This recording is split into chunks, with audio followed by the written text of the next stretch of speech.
Defense Department Press Secretary Kirby, who's addressing this right now. Let's listen in. The Secretary of Defense has directed the department to position temporary enabling capabilities to ensure the safety and security of U.S. and partner civilian personnel. I'm going to break this down for you just real quick. The first movement will consist of 3 infantry battalions that are currently in the Central Command area of responsibility. They will move to Hamid Karzai International Airport in Kabul within the next 24 to 48 hours. 2 of those battalions are United States Marines, and 1 is a U.S. Army battalion. The next movement will consist of a joint U.S. Army Air Force support element of around 1,000 personnel to facilitate the processing of SIV applicants. Initial elements of this movement, of this element, will arrive in Qatar in the coming days.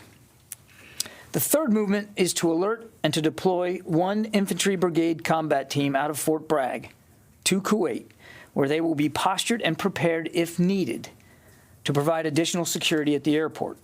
We anticipate those forces will reach Kuwait sometime within the next week. Now, I want to stress that these forces are being deployed to support the orderly and safe reduction of civilian personnel at the request of the State Department and to help facilitate an accelerated process of working through SIV applicants. This is a temporary mission with a narrow focus. As with all deployments of our troops into harm's way, our commanders have the inherent right of self-defense, and any attack on them can and will be met with a forceful and an appropriate response. As Ned Price, my colleague at the State Department, highlighted earlier, Secretary Austin did join Secretary Blinken in a phone call this morning with President Ghani. These conversations with allies and partners will continue to ensure close coordination going forward. And with that, we'll take questions. Bob, I think you're first. Thank you, John. Thank you for spelling out some of the, breaking down some of the numbers. With regard to those forces that are going into Afghanistan to work specifically on supporting the removal or evacuation or whatever you call it of personnel from the embassy, is that about 3,000 people? And also, is that in addition to the 600 or 650 who already there doing that sort of work? Yes, Bob. Those 3 infantry battalions will comprise approximately 3,000 personnel, and they will be in addition to those troops that are already in Kabul as we conduct, in the process of conducting our drawdown. So we still have more than 650 troops in Kabul right now. These 3,000 will join them there. Can I do a quick follow-up? Sure. Thank you. Does the military mission include flying U.S. Civilian personnel, the embassy personnel, out of the country, or only processing and securing them at the airport? We certainly anticipate being postured to support airlift as well for not only the reduction of civilian personnel from the embassy, but also in the forward movement of special immigrant visa applicants. So we do anticipate that there will be airlift required of us, and we are working through the final plans right now to put that into place. Thank you. Yeah, Tom. Thanks, John. In regards to what you just said to Bob about the possible airlifting out of individuals, in regards to the special immigrant visa applicants, has it been decided yet where they will be airlifted to, and if so, where, please? We're still working through a series of options here, Tom. We anticipate that we'll be looking at locations overseas, outside of the United States, as well as U.S. installations that belong to the United States, either overseas and or here at home. We don't have, I don't have a list for you right now, but I think it'll be a mix of both. And as we get more clarity on that, we'll certainly update you. Just to be clear, will it follow the same criteria you outlined earlier? Those who have passed the security clearance could come within the United States, and those without other locations? I'm going to defer to my State Department colleagues to talk to the SIV process more specifically. Our job will be in locating and helping secure facilities and installations that can be used. And as we did with Fort Lee, I think you can expect the Defense Department will lean in to the degree possible that we can to help facilitate this movement and relocation. Thanks. David? John, will these infantry battalions help with the movement of diplomats from the embassy to the airport, as well as moving them out of the country? And if so, will that movement be done by convoy, or will it be done by helicopter? And let me just add one more question. Sure. You say temporarily, I do. but aren't they going to remain there in case further drawdowns are ordered? So let me take the first one first. These infantry battalions will be there to help facilitate this safe and orderly reduction. And I don't want to get into too much tactical detail about what that would require. Commanders on the ground will be working with the State Department to determine what's most needed. And if it is to help facilitate and secure transportation to the airport, then our troops will be postured to do that. But again, I can't speak here today when they're not even there yet about what that's going to look like, what the transportation is going to look like. And some of this, David, is going to depend on the degree of permissibility in the environment, in the security environment. But these are infantry battalions that are highly trained and will have the capabilities to support in any manner what the State Department needs to facilitate this reduction. Your second question on the temporary nature, as the State Department has said, they're going to try to complete this reduction of their personnel by the end of this month. And these troops are being ordered in to help facilitate that purpose, that mission along that timeline. I won't speculate beyond August 31st as to what the footprint's going to look like or how many troops are going to be there and what they're going to be doing. What I can tell you is we're focused on trying to get them there as soon as possible to facilitate this mission, which is the reduction of civilian personnel by the end of the month. And one follow-up. Was there a specific event which triggered this decision? It would be wrong to conclude that there was one specific event that led to this decision. That we believe this is the prudent thing to do given the rapidly deteriorating security situation in and around Kabul. So I think there's a confluence of things you guys have all been reporting over the last 24 to 36 hours, the Taliban's advances and where they are. And I think, again, cognizant of that security situation, this administration believed that this was a prudent action to take. One more math question. Yes, sure. 3,650, and then another 1,000 of this joint task force to process. So it's the Joint Army Air Force. Yeah, that's about 1,000 personnel. It's engineers, it's medical personnel, it's military police, that kind of thing. And they are going to Qatar right now because, as you know, we've been working with countries in the region, to Tom's question, to try to find processing sites outside Afghanistan. So I would just tell you they're going to Qatar for now, and then we'll see what the need is after that. But we want to be flexible, and we want to get them close by and in the region, and that's why they're going there right now. Courtney. And then there's one infantry BCT that's going to Kuwait, you said, and that's only if things go bad, you have like a QRF basically, right? They'll be there postured as prepared. If there's a need for additional security at the airport, they'll be in the region and a lot more accessible. Okay, so and then the ones who are going to Qatar, that's specifically for SIV applicants. I mean, it sounds like engineers, medical, and MPs, they're going to, it sounds like to build.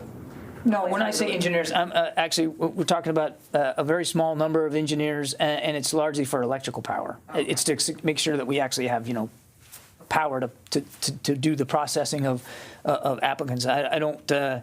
By engineers, I didn't mean construction and that kind of thing. So in the BCT going to Kuwait, that's like what, roughly 3,000 to 3,500 people, right, total? A common infantry combat brigade is about 3,500 to 4,000 people. So why is it? I'm unclear why. So it's 3,000 people who are going to HKIA right away in the coming days.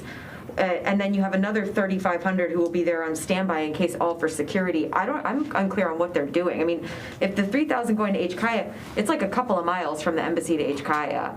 What exactly are 3,000 people doing? Are they just there securing the airport then?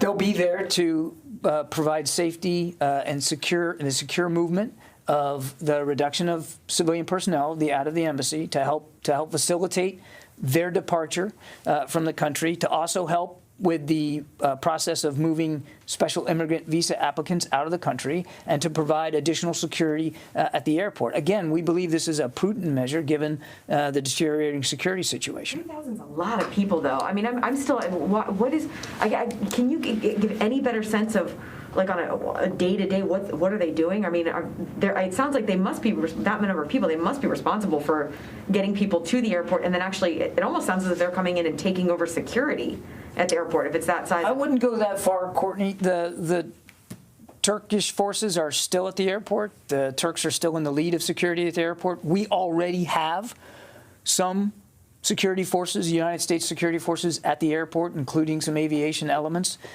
These 3,000 would be going to bolster that presence and to make sure that the airport is secure enough to facilitate the movement of all these people over the next couple of weeks. Again, this is about prudent preparation, and we want to make sure that we've got enough on hand to adapt to any contingencies.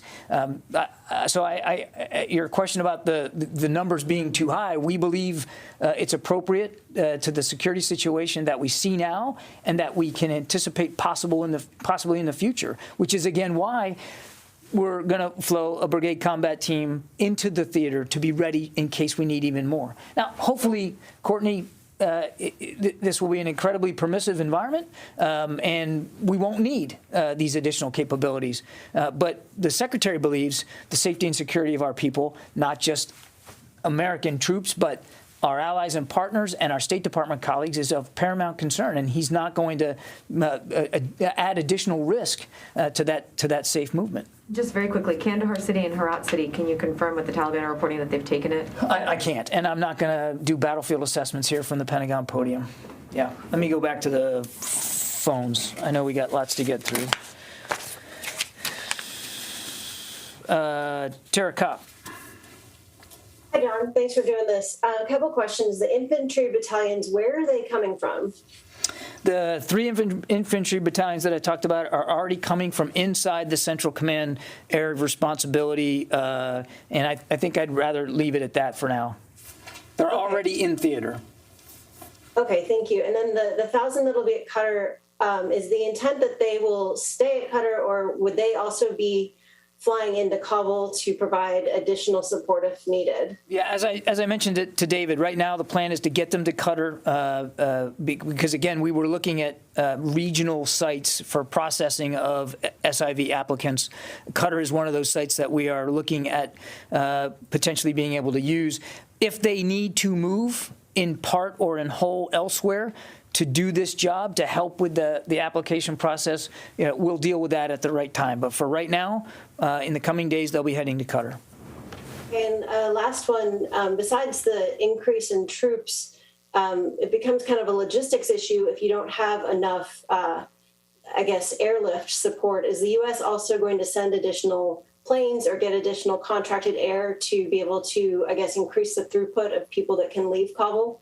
As I said earlier, we do anticipate an increased need for U.S. airlift, and the Secretary has already had conversations with the Chairman and with Transportation Command about these potential needs. So we do fully expect that there'll be additional United States military airlift required. I just don't have the details here today for you, exactly what that's going to look like, how many tails, and what the sorties are going to look like. But we absolutely anticipate being more involved in the airlift element of this mission. Lucas. John, what about close air support? Are you going to increase the number of drones or fighter jets overhead to protect these troops? We still have, yesterday we have, and today we have the authority and capabilities in the region to conduct airstrikes if needed. That's not going to change as a result of these new mission sets. Does this mean the U.S. military withdrawal is not going to be complete by August 31st?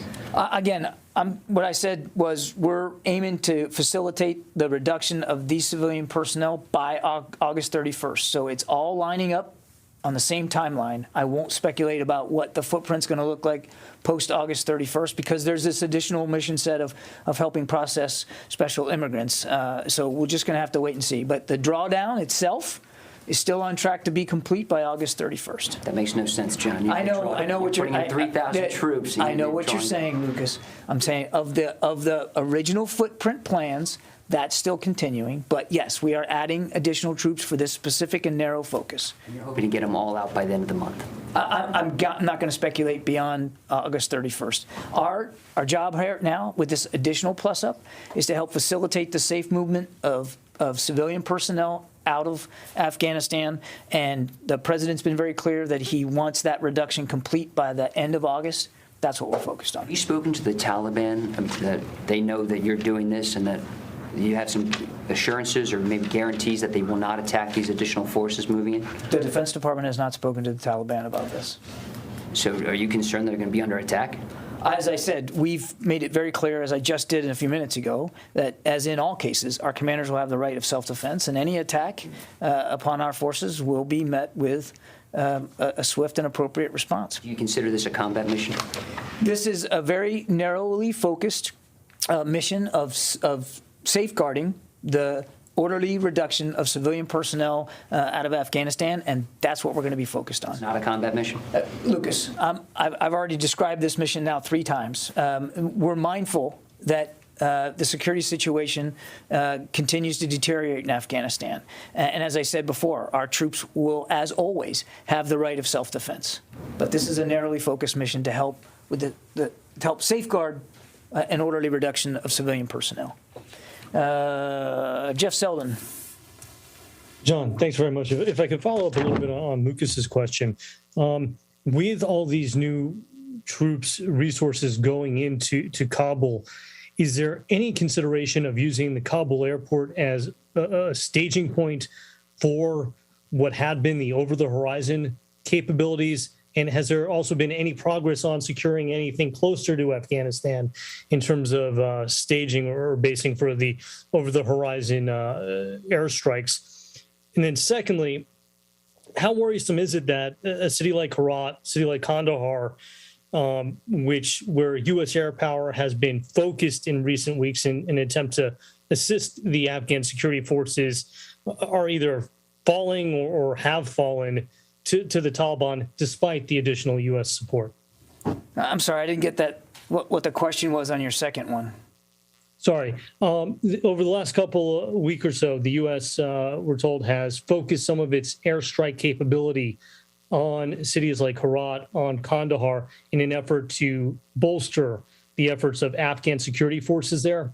How worrisome is it that those cities appear to be falling or have fallen into Taliban hands, despite the fact that the U.S. has focused what capabilities it has on those areas? Well, obviously, no one's pleased to see that the security situation in Afghanistan continues to deteriorate and that the Taliban continues to act as if they believe the only path to governance is through violence and brutality and oppression and force, contrary to what they have said previously at the negotiating table. So, of course, nobody's happy to see that. And as we've said before, Jeff, with these airstrikes, we would provide support to the Afghan National Security and Defense Forces where and when feasible, with the expectation and the knowledge that it's not always going to be feasible. As to your first question about the airport, there is no planning and no discussion of using Hamid Karzai International Airport as a base for conducting airstrikes in and around Afghanistan. There is a small aviation element at the airport that is rotary based, and it's for the facilitation and logistics and movement and that kind of thing. Yeah, Mike. John, you have 3 battalions there at the airport, brigade. There in Kuwait, troops in Kuwait. Who's in charge of this? Well, what's the chain of command? Do they report? Is there somebody in charge of the collected military effort, or do they report to the embassy security officer, the RSO, or? Well, as we've said, we have Rear Admiral Vasely, who is in Kabul and has been placed in charge by General McKenzie to be the commander of U.S. Forces Afghanistan forward. Okay. Ashley from Janes. Yes, hi, John. Just to follow up on some of the other questions, in addition to any additional aircraft, is there additional equipment that these 3 battalions are going to need? And then could you just sort of walk us through how you arrived at the need for 3,000 additional troops? Well, I'm not going to get into the deliberations over exactly how these particular units were chosen. This was based on consultation by the Secretary with the Chairman of the Joint Chiefs of Staff and with General McKenzie, based on the mission set. And again, it's a narrowly defined mission to safeguard the movement of civilian personnel and to help process at an accelerated pace special immigrant visas. And so based on the mission set, we sourced a mission. And based on consultations with top military leaders, the Secretary decided that this was the appropriate amount right now, and to, again, have additional forces available closer into theater if that was required. I'm sorry, and I missed your other question. In addition to potential aircraft being sent into the country to help with the evacuation, is there additional equipment being sent in to help with transportation or anything else at this point in time? Well, as I said, we anticipate the use of additional military airlift as required, and we're working through the requirements for that right now. And these infantry battalions come with some measure of self-defense equipment, mortars, machine guns, and of course, personally carried weaponry. So, I mean, they have self-defense capabilities, but I'm not able to detail specifically what each battalion will be carrying with them, but they will obviously have the capabilities they need to defend themselves. Louis? John, one term that we've heard in the last couple of days is a NEO, non-combatant evacuation operation. Sending 3,000 personnel, another 1,000 another country, 4,000, I mean, another 3,000 to inside. I mean, that's a significant number. Is this a NEO? And if not, why are you not calling it that? We're not classifying this as a non-combatant evacuation operation. We are, as I said at the very beginning, this is a very narrowly focused temporary mission to facilitate the safe and orderly departure of additional civilian personnel from the State Department, and to help the State Department colleagues accelerate the processing of SIV applicants. We are not classifying this as a NEO at this time. Or just follow up. I mean, there's a certain irony here that the drawdown was for 2,500 troops, and you're sending in an additional 3,000 to get out civilians, and ramping it up super quick. And on top of that, another 3,500 in Kuwait. I mean, what is the irony here? For people who might be asking, isn't this ironic that in order to get out the 2,500, you're having to ramp up significantly? No, I don't see. I don't share your view of the irony, Louis. This is a very temporary mission for a very specific purpose. That's a big difference than saying you're deploying for 8, 9, 12 months, forces to stabilize and secure Afghanistan, which we've been doing for the last 20 years. This is a very narrowly defined, very temporary mission. Last one. So once this very narrowly defined mission is over, there are only going to be 650 troops to protect the airport and the embassy staff? Once this mission is over, I won't get into specific numbers here, but we anticipate having less than 1,000 U.S. troops on the ground to support the diplomatic presence in Kabul, which we all agree we still want to be able to have. And I defer to my colleague, who's been very gracious. After 3 questions? Yes, thank you. Warren? Are you considering the need for even more troops if the situation continues to deteriorate? And to follow up on David's question, if there wasn't one event that led to this, what changed in the last 24 to 48 hours that's led to what appears to be an incredible acceleration of the plans to get out those the U.S. needs to get out? To your first question, no. I think we laid out pretty clearly that 3 infantry battalions on the way now, and a brigade combat team being brought over into the region as a reserve. So there's no plans right now for additional forces. And I can only say what I said before to David. I mean, there wasn't one precipitating event in the last couple of days that led the president and the secretary to make this decision. It's a confluence of events, and And as I've been saying for several weeks, we have been watching very closely with concern the security situation on the ground, and far better to be prudent about it and be responsible and watching the trends to make the best decisions you can for safety and security of our people than to wait until it's too late. So we believe that this is not only the right thing to do, but that it's the right time to do it. At what point is the fall of Kabul inevitable? I wouldn't speculate, or I'm not going to speculate about hypothetical situations in the future, and I'm certainly not going to get into intelligence assessments from the But podium. clearly you think it's close if you're evacuating all these Americans. I'm not going to speculate about the future of Kabul, Lucas, and I'm certainly not going to talk about intelligence assessments. We believe that this is the right thing to do, and this is the right time to do it. And as my State Department colleague said earlier today, there is still a diplomatic presence in Kabul, and the intention is to maintain a diplomatic presence in Kabul. So if the Pentagon isn't talking to the Taliban, is the State Department or any diplomats talking to the Taliban right now? Well, we have a special envoy, Mr. Khalilzad, who routinely talks to leaders of the Taliban in terms of the pursuit of a diplomatic negotiated settlement. Informing them of this massive deployment? I would refer you to my State Department colleagues to speak to what Ambassador And why can't you Khalilzad is call this a doing. combat deployment? Because it's insulting for Americans watching this I right disagree, Lucas. I don't think that it's insulting, and I'm not sure I share that sentiment at all. This is now. Deploying into Kabul. You telling me that the Marines and the soldiers What that are I'm- about to strap it on go into Kabul, this isn't combat? Lucas, what I'm telling you is, and I've said it before, they will have the ability to defend themselves. They will be armed. Of course, they're going for a security mission. They're going for a narrowly defined mission to help secure and safeguard the movement of these civilian personnel, as well as the movement of special immigrants, or men and women and their families who are applying under that process. That's the goal. It's not a combat mission? That's the goal.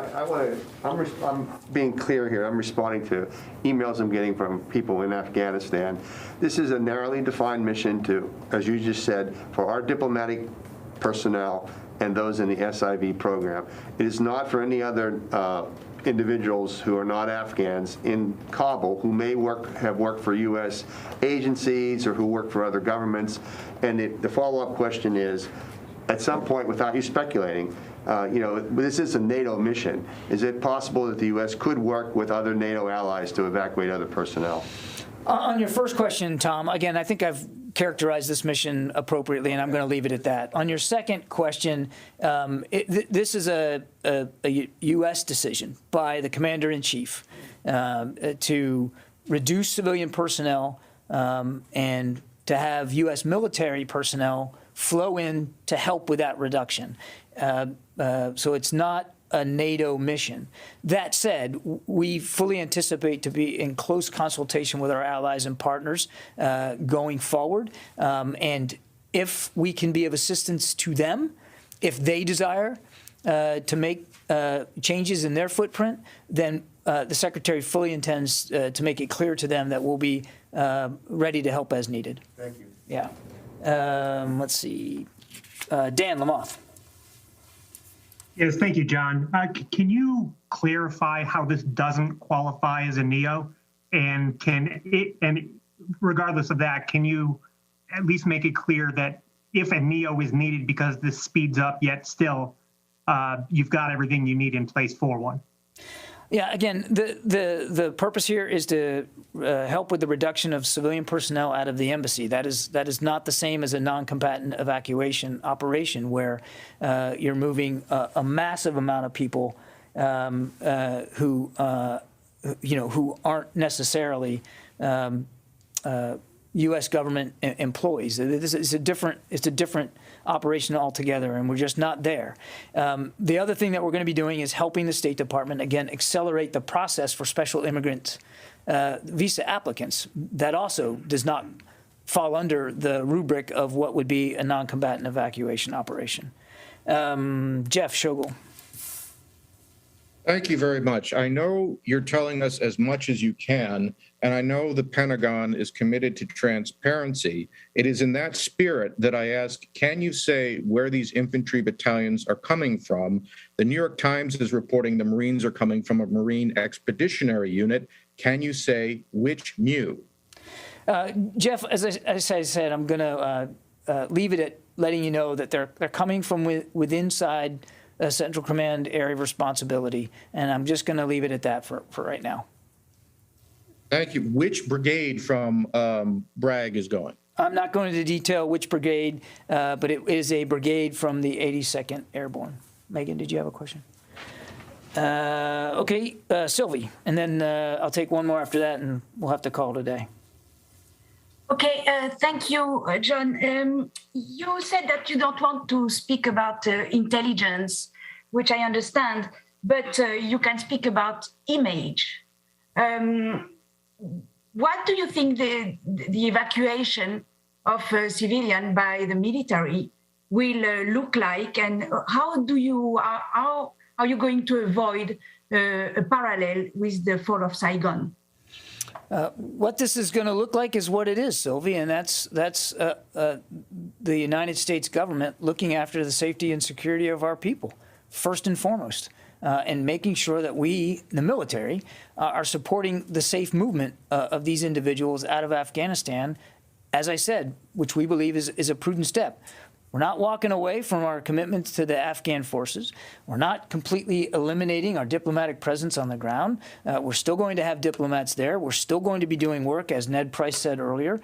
And the military will still remain committed to helping protect the diplomatic presence that remains inside Afghanistan. So nobody is abandoning Afghanistan. It's not walking away from it. It's doing the right thing at the right time to protect our people. Okay, one more. Anything in here? Jim, you haven't had a question. It may seem a little strange, but does this operation have a name? No, it does not. Okay. UK announced it's sending in troops also to help evacuate its people. You know more than me. I was going to say, you don't... Okay. No, I wasn't aware of that. Are you worried about this triggering panic in the population there in Kabul? I think that's already happening. Again, this is about the safe movement of our people in Afghanistan, and we obviously want civilians who live there, and are going to see a large number of Americans being whisked away by the military while they're stuck there as a Taliban. What I'd say, Mike, what I'd say to that, Mike, is what I've been saying for the last few days, that the Afghan forces have advantages. They have capability to protect their territory and their people.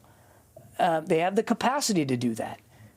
What I think the Afghan people want to see, and what they deserve to see, is the leadership and the will to use those advantages to their benefit. Thanks, everybody. Going to have to go now. Clarify the numbers one more time, just so I have no mistakes. 3,000 going into the airport, 1,000 first going to Qatar, and then to Afghanistan to help with SIVs, or staying in Qatar? No, I said that the 1,000 enablers will go to Qatar for right now. I can't predict whether there'll be onward movement from there. Right now, they're going to Qatar. And then 3,500. Again, for helping process. And then 3,000 to the airport in the next few days. And then there'll be a reserve force out of Bragg that will stage out of Kuwait, and that's roughly 3,500 to 4,000. And all of that's in addition to the 650 who are there. That is correct. Ballpark. Yes. I'm sorry. The Thanks, everybody. processing of the immigrants, though, is that just transportation, or are they actually like helping? No, I mean processing their applications, medical screening, that kind of thing. That was Defense Department Press Secretary John Kirby talking about the planned troop deployment to Afghanistan to help with the drawdown in staff at the U.S. Embassy in Kabul and the evacuation of U.S. citizens. Kirby says there will be 3 infantry battalions, 3,000 troops total who will join forces with the U.S. troops still there in Afghanistan. Another 1,000 troops are going to Qatar. The troops in Afghanistan will be aiding in the safe and orderly reduction of U.S. personnel. Kirby says this will be a temporary mission, and he would not speculate about troop deployment beyond that August 31st deadline that has been given as the pullout date for U.S. troops there. Kirby stressed this will be a narrowly focused mission to safeguard an orderly reduction of personnel, and when pressed, he would not call it a combat mission. Let's bring back